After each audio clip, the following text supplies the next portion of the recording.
filed in early. So thank you so much for coming to this session this afternoon. Welcome to Ignite. And this is a session about Office 365 and more importantly, information strategy. So information management strategy with Office 365 in mind. And my name is Jeff Fried.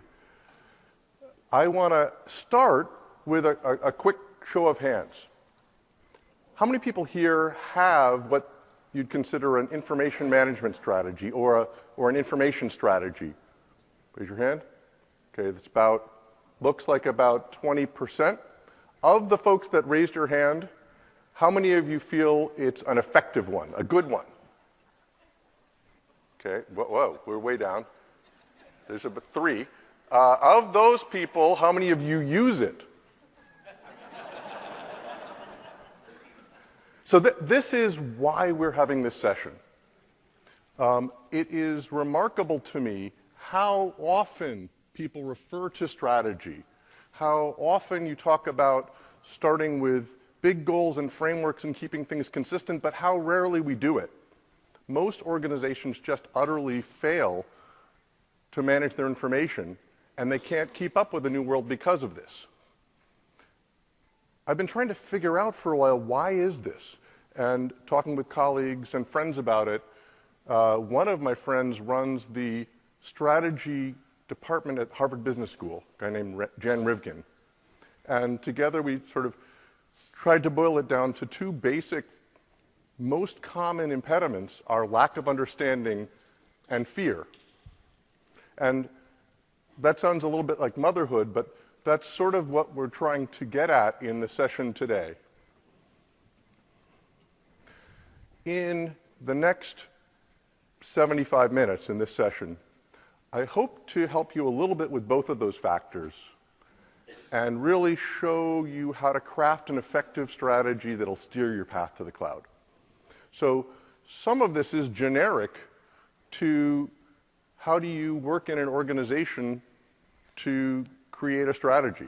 And some of it is quite specific to the cloud and Office 365, both because it's very active conversation in most organizations, and almost everyone I meet is trying to figure out, what do they put on cloud, what do they not, how do they use these new things? It also is an opportunity for you to go home and use these topics to your advantage, to create and improve your strategy because they're hot topics. Now, I am not a strategy consultant. I don't bill hours against anything like this typically. I'm a search nerd. I've spent a long time in my career with SharePoint, with text analytics, with search, and I'm usually giving talks about the technology. So when I was asked to do this talk, it's because over the last few years I've been doing more and more with search strategy and information strategy. Why? Because I'd walk into customers in the aftermath of some terrible chaos, that failed projects, slow adoption, zigzagging decisions, and it's really hard to work with people that are depressed about that and trying to recover from being on the wrong side of the curve without helping them with strategy. So I got into doing these pretty high-level strategy talks out of necessity in order to help my customers, not because I'm a consultant. In fact, my company, BA Insight, is a software company that focuses on search and text analytics. But as I got into this, it turns out it was kind of coming home. My father was a professor of business and taught for a lot of his career at the U.S. Military Academy at West Point. And we used to joke and laugh a lot about comparing the books he'd co-authored on strategy, organizational behavior, and the stuff that I'd co-authored on SharePoint and search, and think about how to do stuff together, sort of like chocolate and peanut butter. He passed away a few years ago, but I now think of him a lot with this kind of stuff because here I am. And the main lesson that I've taken from working with customers and just observing the general state of chaos in the world is about keeping it simple. At Harvard Business School, where my friend Jan teaches, they have a semester-long course, a textbook that has 21 cases in it, and I really don't recommend that textbook. You're welcome to buy it, but everything is really complicated and quite theoretical. And the cases are interesting, but there's a big gap behind what people are taught in business school and the theory and the real-world practice where everybody has day jobs and you're just trying to get stuff done amidst a organization of people all sort of going in different directions. And even my father and my friend Jan, who are both academics, admit that what they typically were teaching was aimed at theory and not practice. So really what this means is keep it simple. And I've got a little rubric, which is a set of stages or a set of checkpoints about creating and crafting an information strategy. Align, support, publish, iterate, relate, evaluate. And we'll be going through this as is sort of required when you come up with this kind of silly framework. It happens to spell a nice acronym, right? So this is hopefully helping you to aspire to, in some cases, try again, in some cases, try to raise the conversation, get something upstream right so that all the other projects flow. Get some framework so that you know on what basis you're choosing to put things in the cloud or not. And to give you a sort of example of this framework, we're going to just start with the letter A, which I've heard musically is a very good place to start. And there's really classically three basic business drivers. Operational excellence means you're trying to operate more crisply and more efficiently than your competitors. So classic companies in this space, if you will, are FedEx or IKEA or Walmart, Chevron, and it's about cost leadership, high volume transaction operations. The IT systems that often go along with that are dashboards that do benchmarking. There's a lot of KPI measurements, quality management systems, and that sort of gives you a flavor of what operational excellence is. Product leadership, often in IT, we think everybody works this way, but it is a business driver focused on being innovative. So Fidelity Investments is often used this way, BMW or Pfizer. In our industry, Apple is usually recognized as an innovative culture, or that's their strategy or business driver.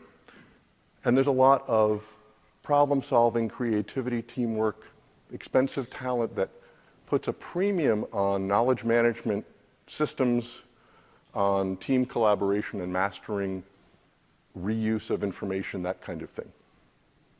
And customer intimacy is taking the approach not necessarily of having the lowest cost alternative or the most innovative alternative, but having something tailored to each customer and having a service ethic that's, for example, Virgin Atlantic. Anybody flown Virgin?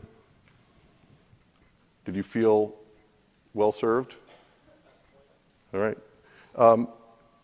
Lexus, or in our industry, Amazon is often thought of as a customer intimacy business because they collect so much about you and your buying history. So these three basic business drivers are pretty simple. And if all you do is think about these a little bit and identify what your business driver is in your overall company or group or even department, it does boil down to things that are that simple. So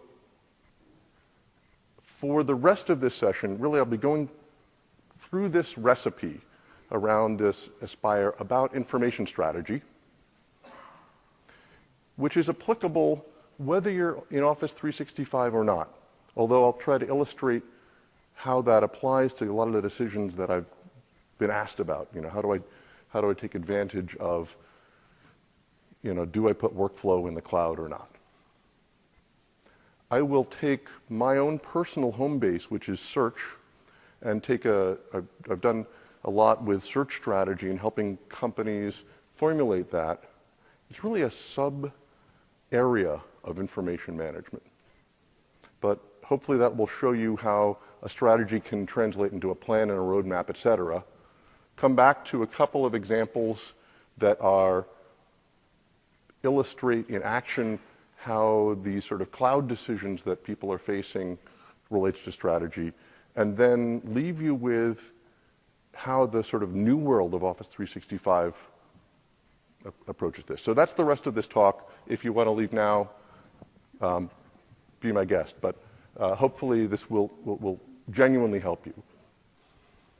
The kind of things that got me into doing these talks in the first place, the chaos, the despair, failed projects, are what happens if you don't get ahead of the game. So if you don't have a strategy, or if you have a poor strategy, bad things happen.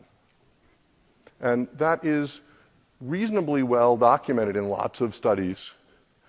AIM, which is a great organization, if you're not a member, definitely take a look at it. It does an annual study about adoption.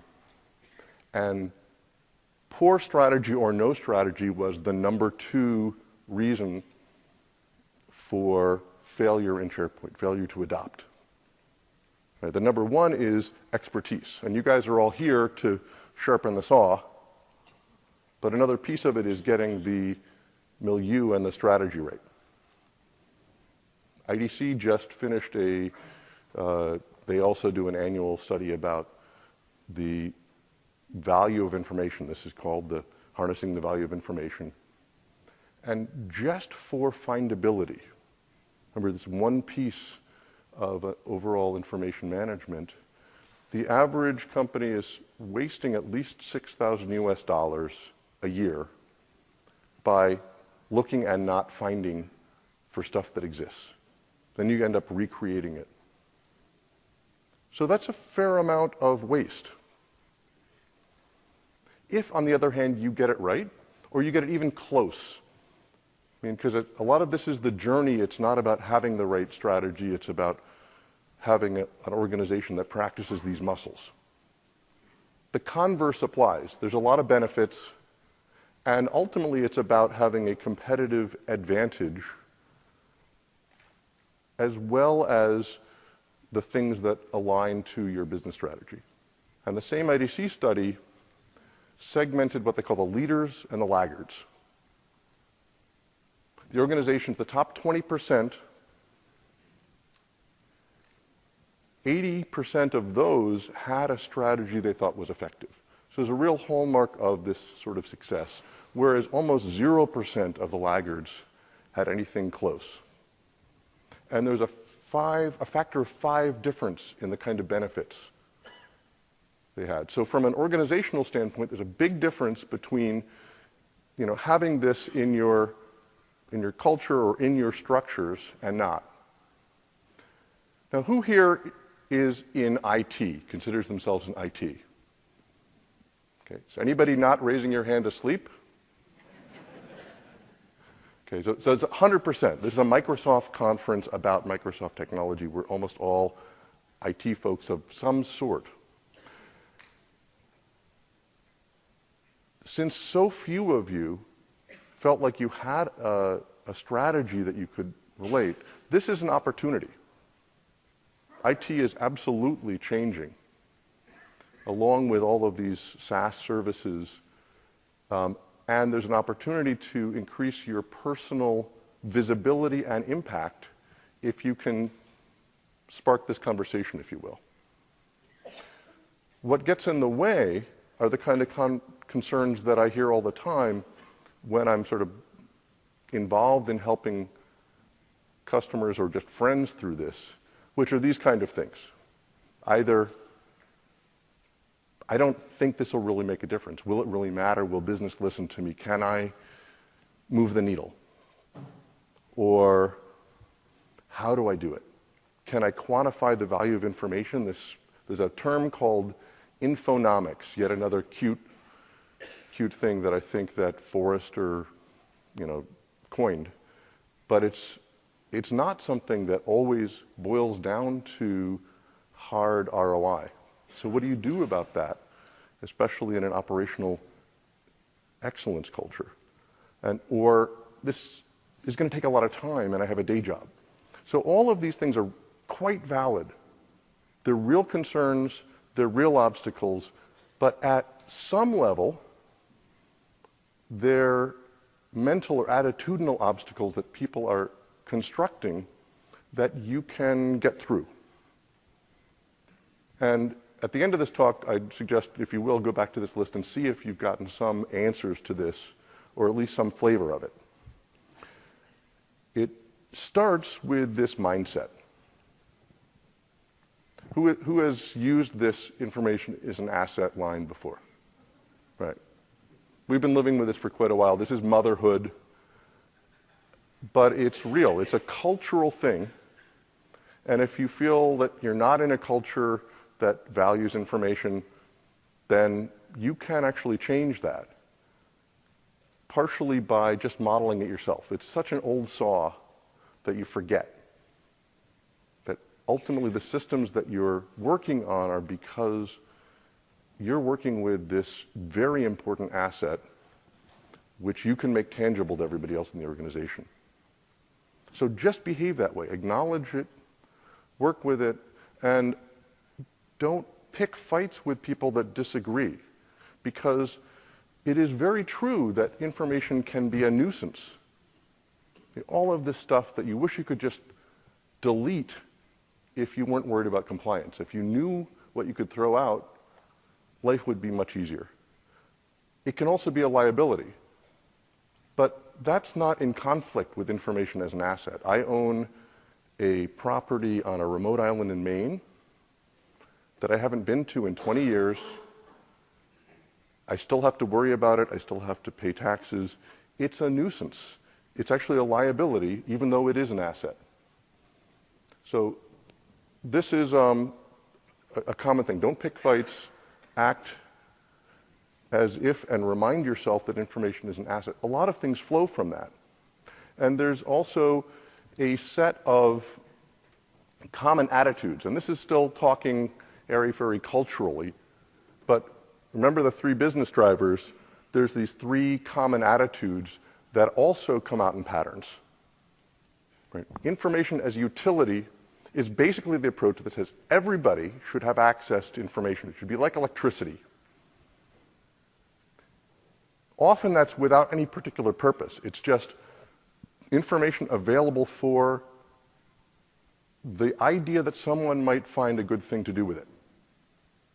And Bose, who actually, I heard at the keynote that there's a great session about Bose later in the week, is a culture that I think of that way, making product and customer information as widely available as possible, modulo the privacy and security constraints that of course are there, and then looking for the benefit that comes out of wherever it may happen, because somebody had access to information and they found a way to use it.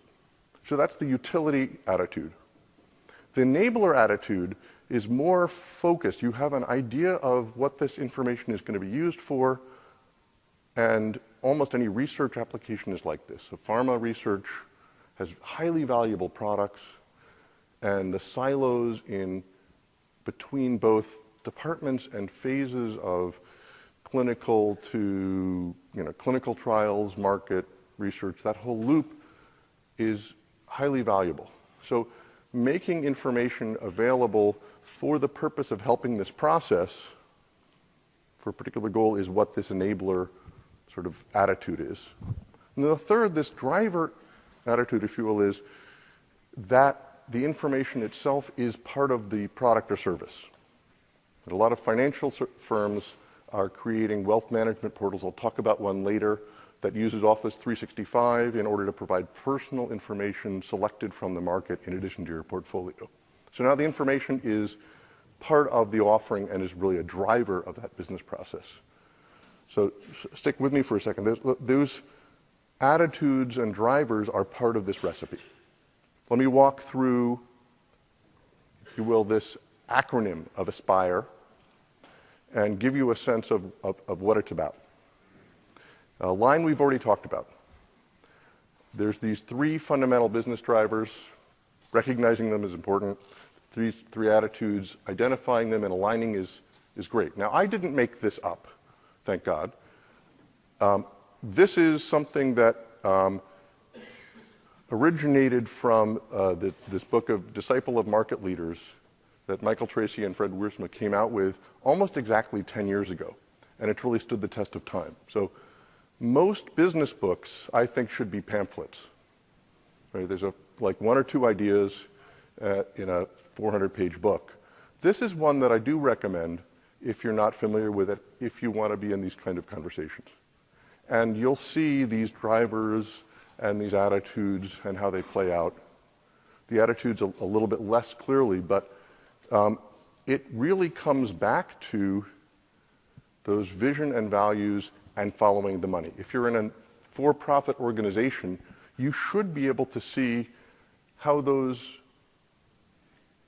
your strategy, this business driver and attitudes, even if nobody talks about it, even if they're not expressed, once you have for yourself seen where that is, you should be able to see how that directly applies either to top line or bottom line. You should also see how it comes out in behavior, especially around this acceleration towards the cloud. Who here is got some part of their business in the cloud? Right. So 100% basically. IDC has a statistic that 70% of CIOs will be cloud-first strategy by 2017. So this is all just speeding up. And a lot of the questions in the strategy and how it aligns have to do with not if, but when things will be safe to put in different containers. Or do I use, what's the distinction between Yammer groups, Office 365 groups? When do you use what for what? How do you not get into a blind end? This also comes from the same alignment, right? If you are an operational excellence culture with information as a commodity, then things are always on, you're after the lowest cost, least business disruption in your processes. It makes a lot of sense to take that information and access and put it in the cloud quickly. And it's a commodity, so the value to your competitors of that same information is not substantially different. It's just the way you use it. All right, so that's the A part of Aspire. The support is about this thing that I find traps IT people a lot is how do you get executive level or C-suite support, which is important, and how do you even make that happen? Well, it's based upon value, and you're starting with the same vision and values, the same alignment that we just talked about, but now having it in a conversation with folks in your management chain. You're using sort of the same vernacular, this is just jargon and mindset. I will say you tend to, there are two more things that often show up in this conversation. The first is risk. Risk management is not a business strategy or a business driver. There's no business that says, the way I'm going to win is solely to minimize my risk. So let's do nothing. But it's a big part of the business equation. So it's part of this conversation to get support. There's information management initiatives that are only about compliance and only about minimizing that risk, and it's part of establishing quantified wins.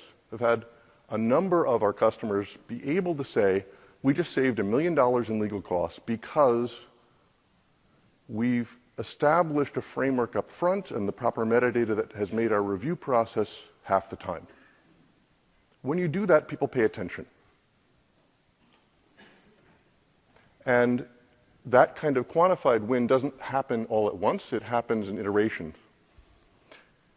But at most places, the executive team is not some, off in the corner, high, up on high mandate. They'd actually welcome this kind of conversation, and if you have it a little bit wrong, they'll teach you.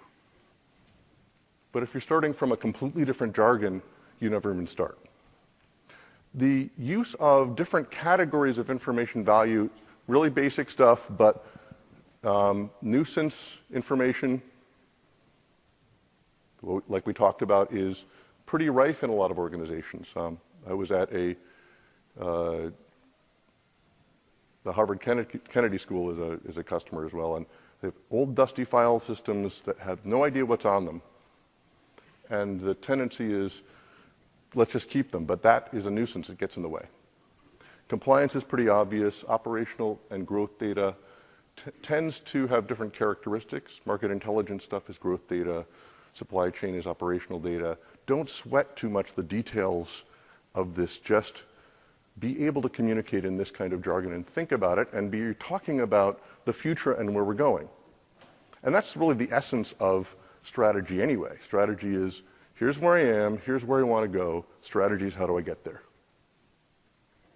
So keep it simple. It's that simple. You're talking about the future and how to get there in aligned vision and values. But expect to be schizophrenic. Anybody here already think they're schizophrenic?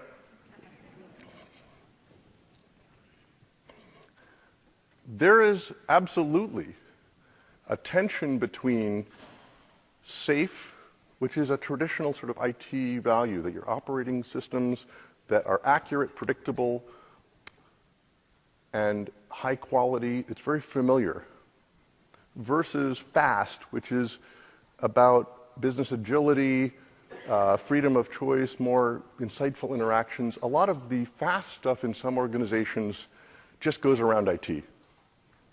Increasingly, these cloud systems let you move quickly without IT, and then you end up with zero governance and much less alignment. Some people do this as a fast-track process or an incubation process. Whatever. Gartner says that 75% of IT organizations will have some formal function like this that they call bimodal. I just call it schizophrenia. So you just have to be able to do both, but compartmentalize when to do what. And there are things at many organizations that you'll never take to the cloud, which is why if you went to the SharePoint evolution session just before this, the recognition that bringing the cloud to your business is important, because there are things that are crown jewels that maybe you want to just decide forever, where forever usually means 3 years, but you're not going to touch it. So it's very hard to do both, but you have to. So remember, this is Aspire, ASP, is about publishing, which seems like it's the easiest thing, but people often overlook it because of the fear that they're going to get it wrong and not look right, or a very high barrier people put in front of the publishing process. So doing this clearly and often, and even modeling making mistakes at it, is something I advise. You're starting with the business drivers, right? Operational efficiency, customer intimacy, product excellence. You're describing a strategy really as projects, not policies, and I've seen that in play a lot. this is, again, mentality and jargon, but I was at an auto company that just helping them with really the technology of search, but then upstream, how do they talk about it? And they had a governance policy that said, the risks relating to information resources will be identified with appropriate levels of management applied. That makes sense. It is a policy-oriented way of thinking, which works often for compliance officers or cops or cowboys that are herding cows, but does not relate to business value. And the same thing could be done by basically this statement. A content inventory project will be done next, detailing what exists today and rating the value, opportunity, and risk of each source. So if you make it a project, then people can relate to that. They're picking priorities between projects, not trying to understand what you mean by a policy or a life cycle. That's a very abstract thing. And then you can use patterns and sub-strategies, which is familiar to us IT nerds, that can work well. So an example of communication is something like this. Who here has digitized paper in their organization? Anybody not done? Okay, a few. If that's a great place to start. It's very concrete. It also gets you a lot of efficiency and also insight. If you've already done it, you can just claim victory and remind people in the communication of this journey, having gone from file cabinets to sprawling file shares to managed information, for example, in SharePoint. And that is a way that I find works well as a visible success story, a way to communicate. It's very dumbed down and very simple, but that's what this is ultimately about. Sub-strategies, we'll see that in terms of a search strategy versus a archiving strategy, but it also works functionally. Anybody here work for a university? Great. Anybody here been to university? Okay.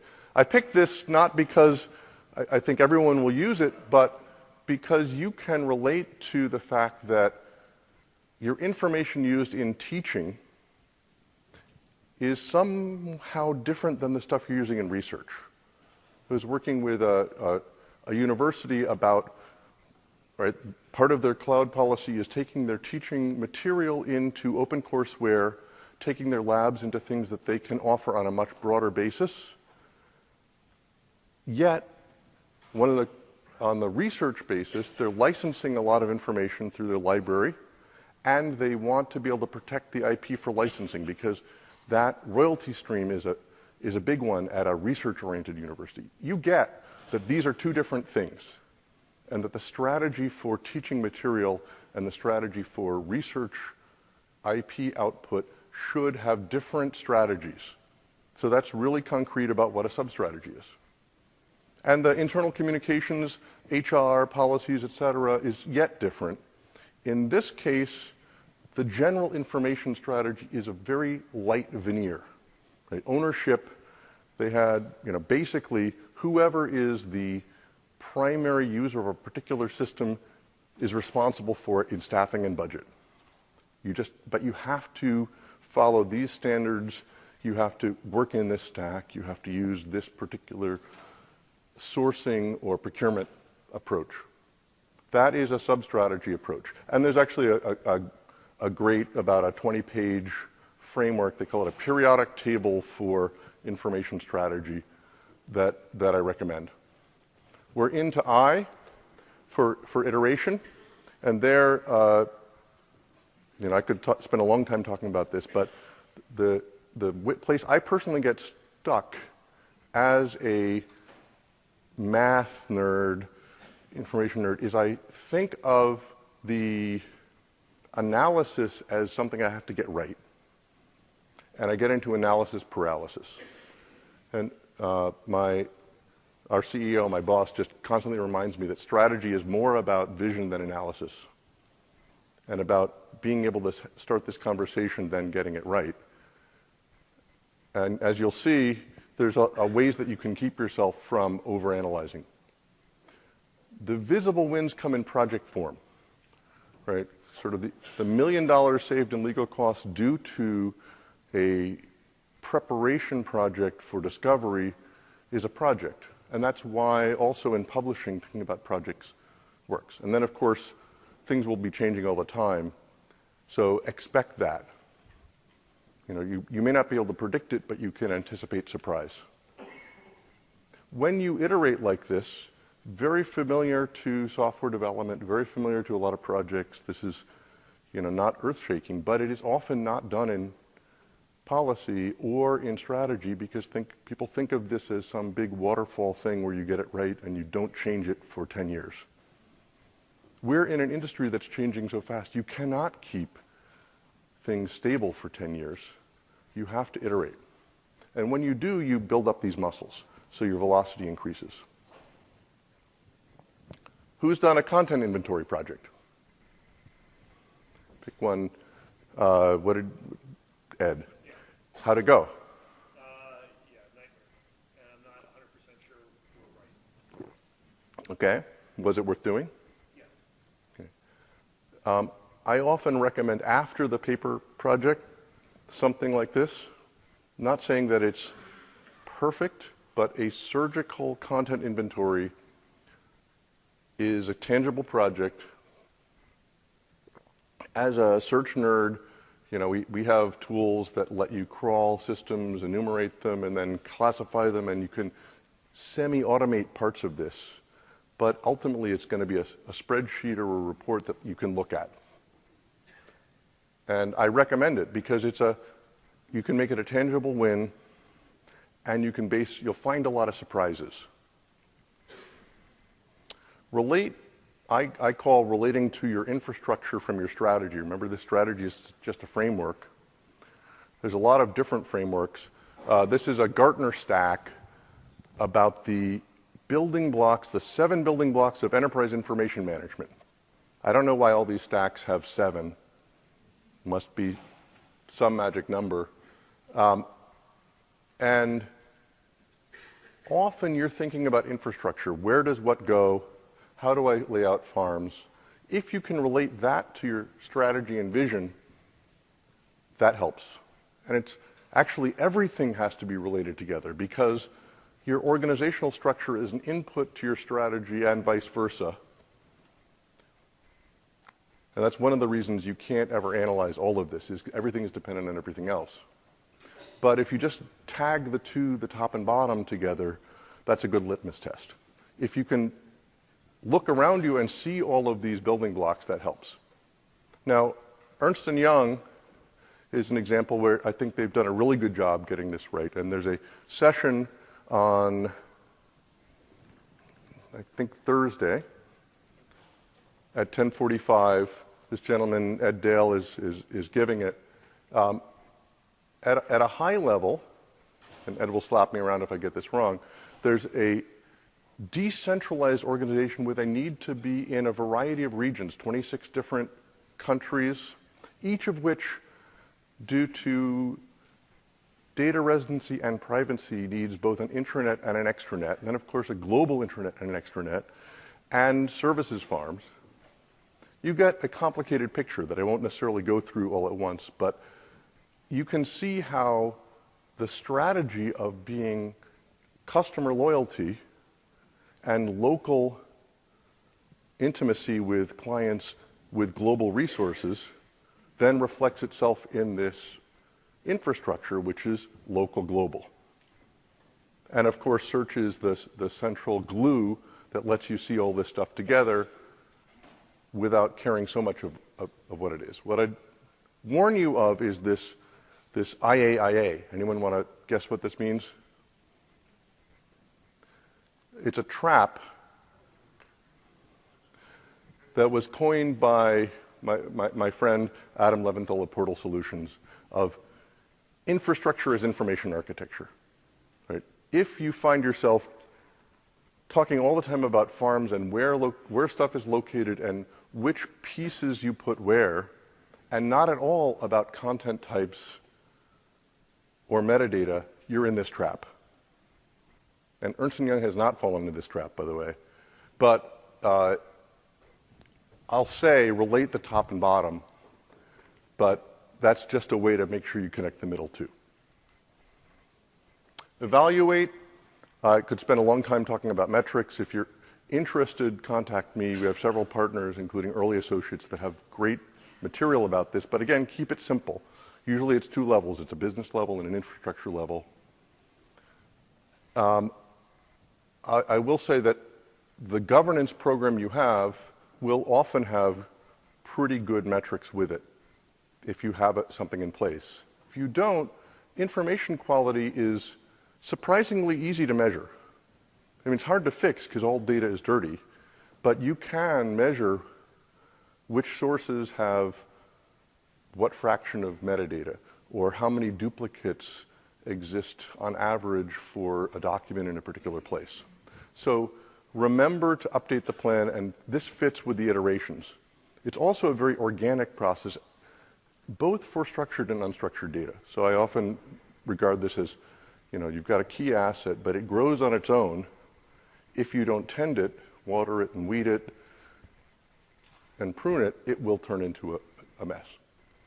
All right, so that's the first part of this, is this simple Aspire framework as a recipe for your strategy. I'm going to next look at the audience and say, well, you're getting a little sleepy maybe, so I'm going to throw out a t-shirt. Because you get a t-shirt. All right, they didn't give me a t-shirt cannon, but I'm going to give you an example of how this plays as a sub-strategy in search. Remember, that's my home base. I did post on the site, you can download another deck if you're not horribly tired of listening to me when you're done with this session. That's something that's about the search and maturity cycle, both slides, and there's a recording of about this length session on YouTube. And because the majority of information is unstructured, this is where increasingly people are having a challenge with the governance. There's a lot of parallels between master data management and metadata management, a lot of parallels between data strategy and information architecture, but often the struggles in terms of IT are this weird stuff that deals with human language, and search is sort of in the middle of that. As a search strategy, we actually have a little practice as well as partners that do sort of this planning. And the vision and strategy is everything I've just been talking about. This Aspire framework, you have a set of metrics, you have a set of plans, but for this as a sub-strategy, the patterns come down to really three key elements. Content, where is the content, what's the type of content? I know that seems sort of motherhood, but it's not all valuable, and authoritative sources are key. Metadata and the user experience. So that's what constitutes a plan, and in terms of translating that to a recipe, it usually means get a plan if you don't have one before you start the project. Even if you're in the project, stop for a minute, get a plan, and adjust. Use connections to authoritative sources, and this might be home-built connections. They might be, in the search world, these are called indexing connectors to bring things in from lots of different systems. Meta tagging and classification of content is a way to put on metadata because humans never will. And then looking at the user experience, because we're all used to this internet-oriented search experience. The way this translates then into projects, we have a couple of partners doing this kind of stuff, and we also do it sometimes, which is, it's about a 2 to 3 week process to go from, let me calibrate a search strategy within the context of my environment, to vision, mission strategy, and roadmap of a series of possible projects. a project like let me establish team sites in Office 365 would be on the list. And each of those is in a little scatter chart of how hard is it, how valuable is it. And then it's very easy to prioritize those. So thinking about, again, projects, not policy. Then to go from that, here's the top 3 projects, how do I get a plan? 2 to 4 weeks, and you've got a budget, a scope, et cetera, with what does it take to the point that it's ready to kick off. An example of that is an organization called AARP, American Association for Retired Persons, which I'm a member of, even though I'm not retired, anybody over 50, I guess, that had a symptom of a search problem. And in fact, these things are all related to each other, that the same information chaos that caused a lack of findability also is a governance problem in this case. But people just couldn't find what they were looking for, and it's a fuzzy problem. So they went through this process and had a solution which was really 3 projects in a program. First, to consolidate 17 different systems into 5. Through separate business groups bringing in different things, they had almost everything. They had Box, Dropbox, Google Drive, and OneDrive.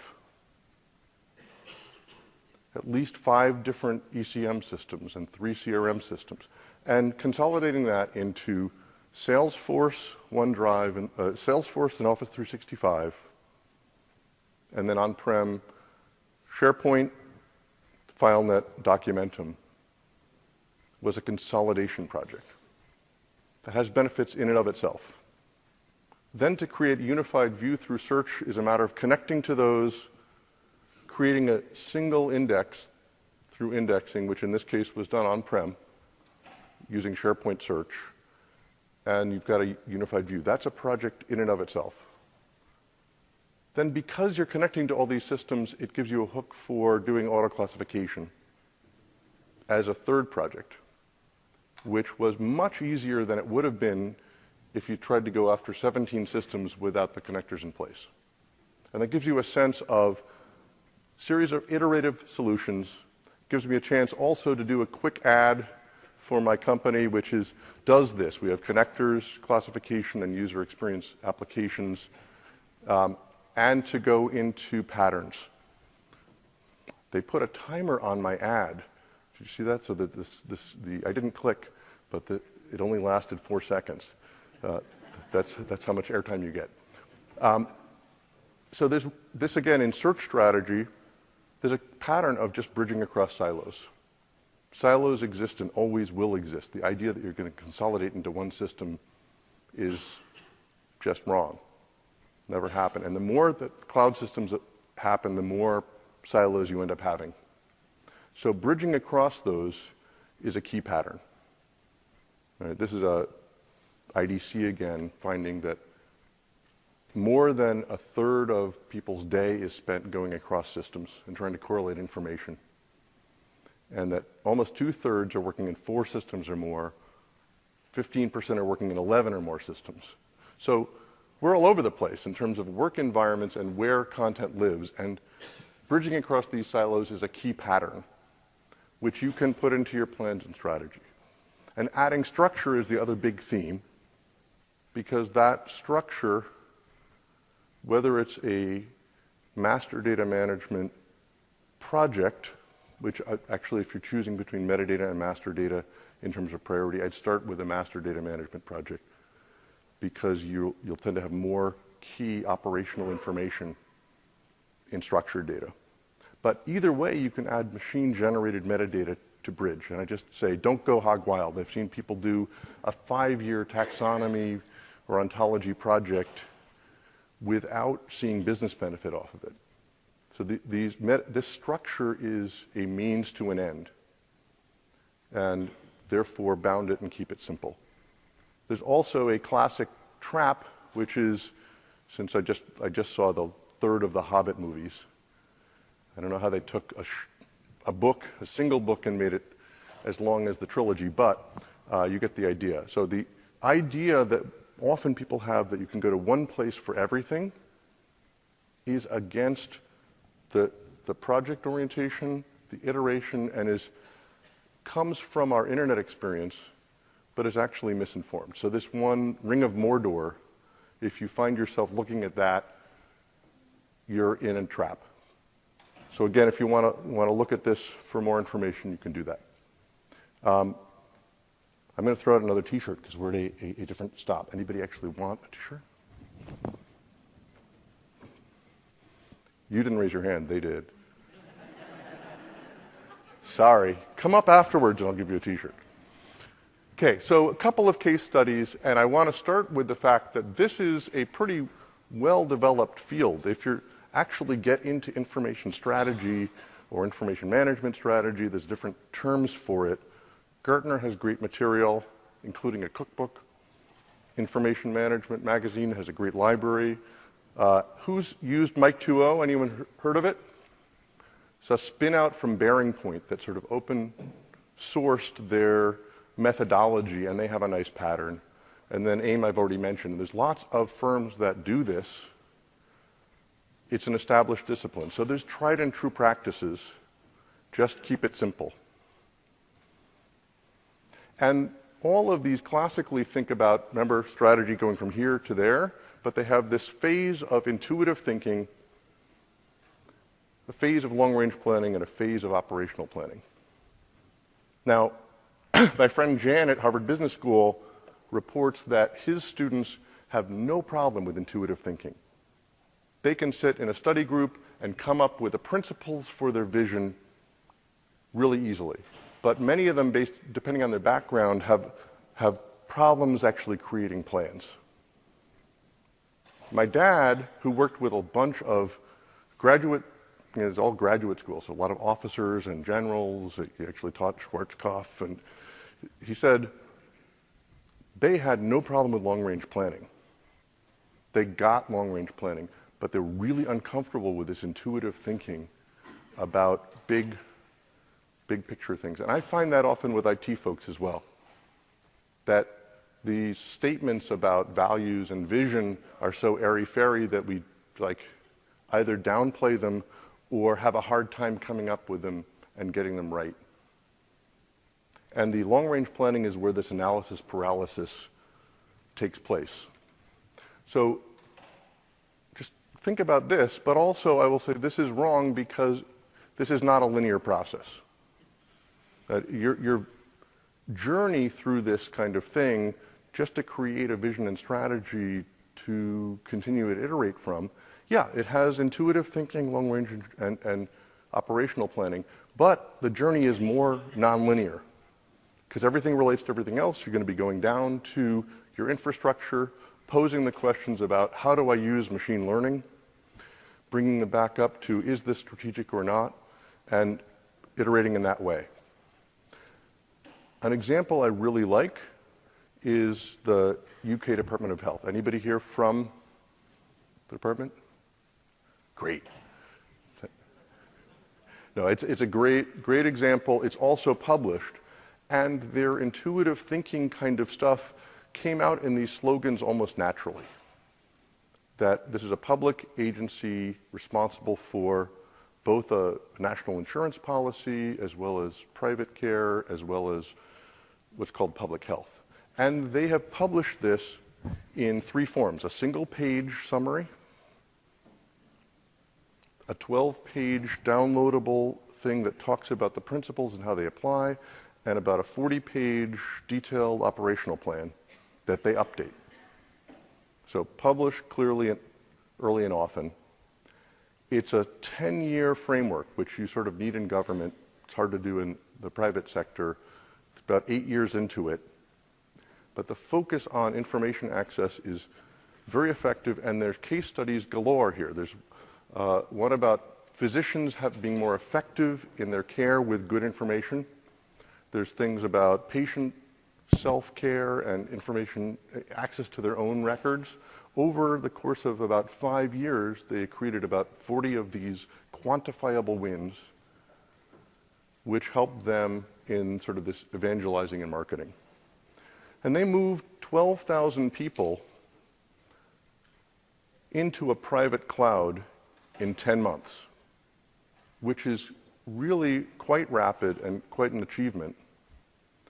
Lock, stock, and barrel. One, because they could, in part because they could relate it to this is where we're going to go, this is the value of information, this is how we resource it.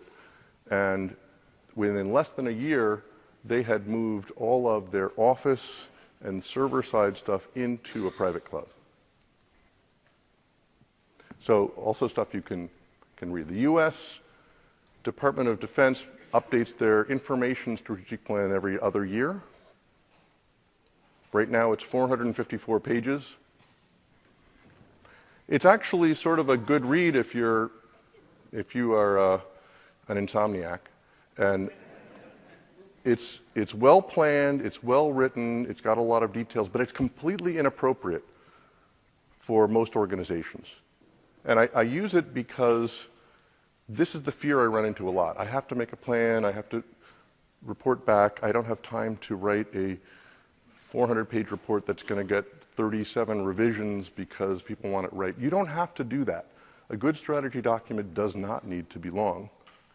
In fact, there's a major bank that I've worked with in Boston, financial services firm, where their information strategy document is a 20-slide PowerPoint. Well, okay, this is a little bit to the extreme. I'm not a big fan of PowerPoint as a document of record, but it is very streamlined and also very effective because they've taken this, here's where I want to go. There's a lot of cloud and Office 365 in it. Here's my current state, and here's the gaps and how I get there. And they use these sort of information assets, remember sort of nuisance, compliance, operation, growth categories, just like they would use financial assets in terms of their own financial products. So it's culturally very familiar with them.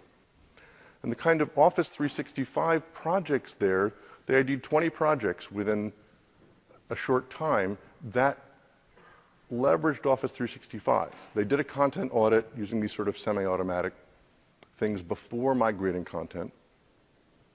They built a customer information, they call it a personalized extranet, but it's really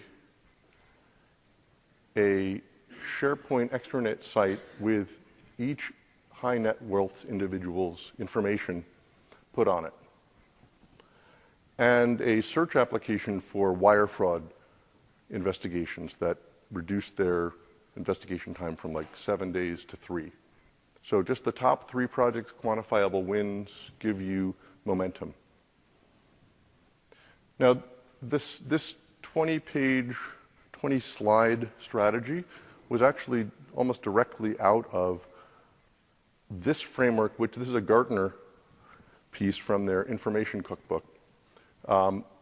If you are not a Gartner client, you don't have access to this, I have been working with them, you can send me an email or slip your room key under my door or something, and I can help you get this. But this is a generic template that's organized that way. Here's where I want to go, here's where I am, here's the gaps, here's the plan, and forces you to keep it simple. So you can use Aspire as a checklist for your strategy, not just as a recipe. Right. The last but not least, I want to talk about, if the slide will change, this session had Office 365 in mind, and about half the people that I asked what they were looking for had more to, we're about Office 365, how does this matter? We're changing sections and maybe losing people, so I'm going to lose another T-shirt here for someone that, you guys. So, all right, there you go. And what I want you to take away from this, especially this was put early in Ignite because you've got a lot of opportunities, is that if nothing else, there's a new world here. We're at a new dawn. And it gives you an opportunity to raise, in some ways, some of this is the same old stuff you've been talking about that was difficult to do before, but can be a lot easier. Now, believe it or not, I actually get this question. It's SaaS, I don't need to run it, so I don't need a strategy. I don't have a strategy for running Salesforce. I just installed it and ran it.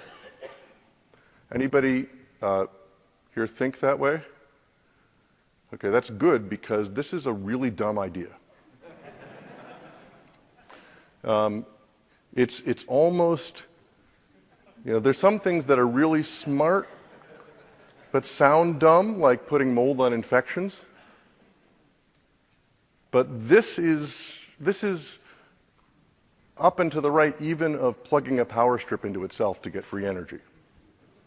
So this is something, though, that people will, in fact, say because it's a new world. What is the same in this world are you're still dealing with people, often the same people, and that matters more than the technology. The same frameworks, all of this tried and true techniques from the resources I mentioned, my hopefully cute little Aspire framework to keep it simple, and the mind frame that information is an asset, all of that applies. Same thing with these patterns of, okay, I have this system. Do I retire it? Do I migrate it? Do I keep it? It's the same choices. But really is a new world because things are moving on a totally different cycle time with new models, new threats,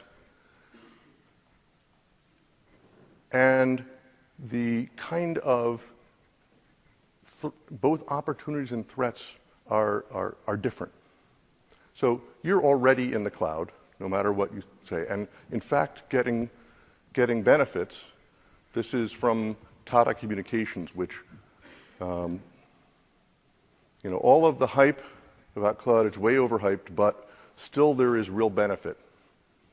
And what did they say? There's 85% of executives say the cloud had lived up to the hype, and 25% had unexpected benefits. And that's part of what's fueling this acceleration. But you are also already in a position of less control and probably more risk. So if you didn't have an effective way of determining whether you were meeting your retention policies before on-prem when everything was in your systems, it's even more important to do that when you're in 3 or 4 other people's systems. And I'll say the bad news about that is a lot of this is in some ways moving out of your control pretty quickly. The CFO of one of my customers got flowers one day. 24 roses came to his desk. It's like, this is really nice. Maybe it's my wife. My wife never sends me flowers, but and they were from Salesforce. And Salesforce, nice card saying, congratulations, you have just exceeded 1,000 seats of Salesforce. Thank you for being a customer. I said, I didn't know I was a customer. I didn't know I had Salesforce. So this stuff is happening because it can outside of these mechanisms. And it's the same game, but the rules are changing. So you have this phenomena of people bypassing IT, but at the same time you have new tools, right? This advanced threat detection that was announced at the keynote, very cool stuff. You're seeing things that you couldn't have found in your own systems. A lot of these systems are more secure and more compliant than you could ever do on your own. So there's a lot of advantages, but it does make the world more complicated, and it makes it important to have a strategy. So the fact that big data and machine learning is in the conversation is an opportunity for you to say, okay, I'm coming home in my trip report, people want to know about HD Insight and Azure Data Factory, and they're all talking about big data and how we might apply it, and some of them have crazy ideas. Use that, right? Use the 3 V's of volume, variety, velocity that is now, hyped into people's minds and add value. Or you're coming with this deluge, we're all being hit over the head with the world being wired and you're working like a network and having a greater degree of collaboration, or machine learning bringing information to you, use that. Even if you don't apply it in your organization from an infrastructure or plan basis, it is something that lets you, either yourself or someone you pinch, bring up this conversation and create some framework that makes life less chaotic for you downstream of it. Same thing, there's a ton of new things coming out. The next-gen portals was announced at the session just before this, so it's not just video and my sites, but knowledge management. There's 2 sessions here about that. Last week at Build, the Office Graph API made me, as a nerd, extremely excited because there's all kinds of things you can do with this. And this stuff is happening more and faster, and use that to create a conversation. You know, how are you going to bring these elements into your organization? For most people of any given size, it's about hybrid. So the mentality up to now has been to use hybrid as a temporary measure to migrate. The model of coexistence we've been using for actually quite some while ourselves, but that's the mentality of SharePoint 2016. So that's part of your strategy as well. Casey, is Matt Varney in the room? Okay. There won't be a session here at this, but he's at this conference. He's the IT manager for the Kentucky Community and Technical College System, which has 41 campuses, over 100,000 students, and uses this hybrid SharePoint approach in order to do stuff that they couldn't have done otherwise. Strategically, they want to differentiate themselves and bring people from out of state into a unique set of curriculum that was previously siloed among different campuses, get their courseware spread out more, and provide a way for the university to operate as a statewide entity much more efficiently than it could as independent small campuses and community colleges. So the cloud matters a lot for them. Team sites and SharePoint Online, OneDrive, and email as a commodity that every student can easily turn up on Exchange mailbox. But they also have key systems of record, student records, financial records that are things they want to keep on-prem. And they use search as the glue in order to provide a unified view across all these campuses on-prem and online. And that is infrastructure, but it's also reflective of a strategy of unifying multiple campuses into one organization. So last factor I want to mention is just the obvious that I see on second screen here, people using at least 30% of people are doing something on a mobile device in this session. Clearly, I haven't thrown out enough T-shirts. But the app model, if you're a developer, is radically different. It's a big change to go through. Is that strategic? Is it enabling individual groups to our long-standing vision of sort of self-service, business-driven apps is closer to reach than it's been, you know, in all the time I've been in IT. So how does that factor in? It's a tsunami, so you can't stop this. It's going to happen with or without you. But you can surf it.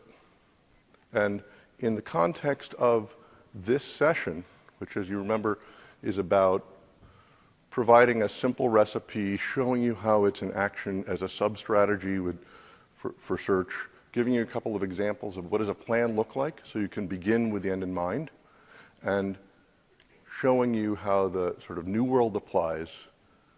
The things that I'd suggest you can do right away are right here, right?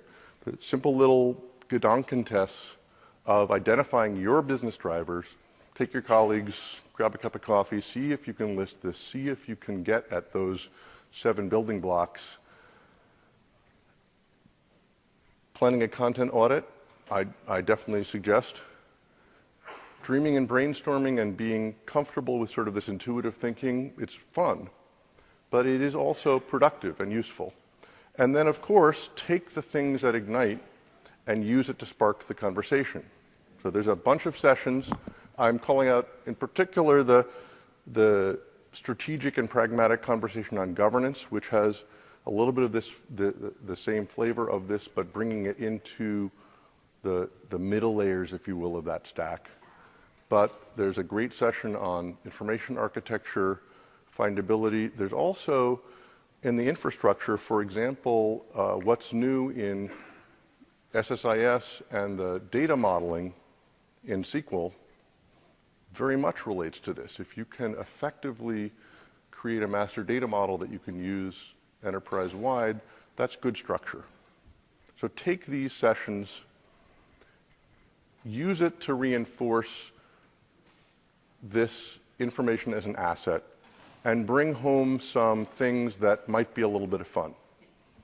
I only have a limited number of t-shirts, so you can't all throw them at the people you bring home. But anybody want to tell me what these things have in common?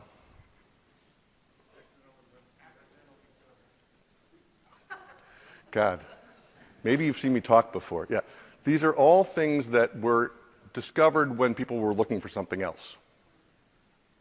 And the idea that information is an asset, you have a flavor of how it fits into this, but don't forget that these serendipitous discoveries have huge value that you can't necessarily quantify, but that everybody intuitively relates to. Cool. So use Ignite to spark these discussions. Remember to aspire, and hopefully this little framework will help you with both the fear and understanding. And we have a little bit of time for questions, although the timer hasn't been running. And please remember to rate the session. Thank you very much.